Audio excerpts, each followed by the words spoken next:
Assalamualaikum warahmatullahi wabarakatuh. Saya Nikoda Karputra Elvira dengan NPM 2317051059.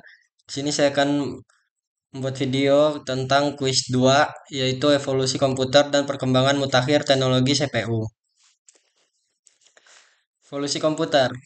Generasi pertama 1940-an sampai dengan 1950-an, komputer pertama menggunakan tabung hampa udara vacuum tube sebagai elemen utama dalam sirkuit elektroniknya. Contoh terkenal adalah ENIAC atau Electronic Numerical Integrator and Computer. Generasi kedua, itu akhir 1950-an sampai dengan awal 1960-an. Pada era ini, transistor menggantikan tabung vakum sebagai komponen utama. Transistor lebih kecil, lebih andal, dan lebih efisien dalam menggunakan energi. Generasi ketiga, itu akhir 1960-an sampai dengan awal 1970-an. Komputer pada masa ini menggunakan sirkuit terpadu atau integrated circuit yang mengintegrasikan beberapa transistor ke dalam satu chip silikon, memungkinkan peningkatan kepadatan dan kinerja yang lebih tinggi. Kemudian generasi keempat, yaitu awal 1970-an sampai dengan akhir 1980-an. Mikroprosesor pertama kali diperkenalkan yang memungkinkan pembuatan komputer yang lebih kecil, lebih murah, dan lebih mudah digunakan oleh konsumen. Kemudian generasi kelima yaitu akhir 1980-an sampai dengan awal 1990-an. Komputer pribadi atau PC menjadi umum di rumah dan kantor, didorong oleh kemajuan dalam teknologi mikroprosesor dan perangkat penyimpanan data. Kemudian generasi keenam yaitu awal 1990-an sampai dengan awal 2000-an.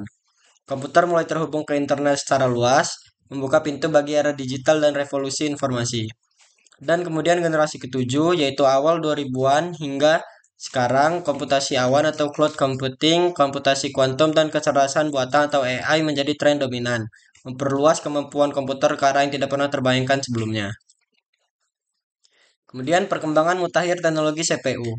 Pertama yaitu miniaturisasi. Salah satu tren utama dalam evolusi CPU adalah miniaturisasi.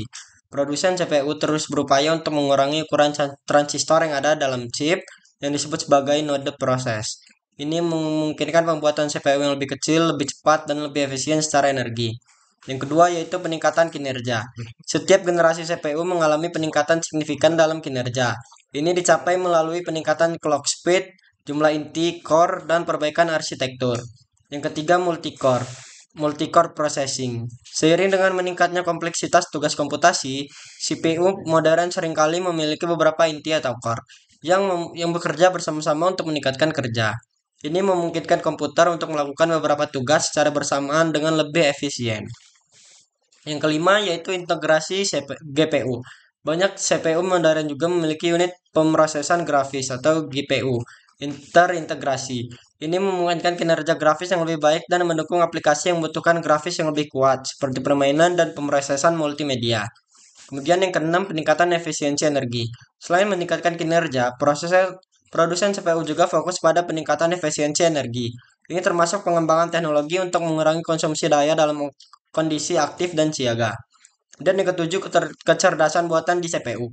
CPU masa depan juga diharapkan akan mengintegrasikan lebih banyak fitur kecerdasan buatan atau AI yang langsung ke dalam chip, memungkinkan kinerja yang lebih baik dalam tugas-tugas yang memerlukan pemrosesan data yang kompleks. Kesimpulan, evolusi komputer, terutama dalam hal CPU, telah mengalami perkembangan yang luar biasa sejak penemuan awal. Dari tabung hampa udara hingga teknologi terkini seperti CPU multicore dan integrasi GPU. Perkembangan ini telah membawa perubahan besar dalam cara kita bekerja, bermain, dan berkomunikasi.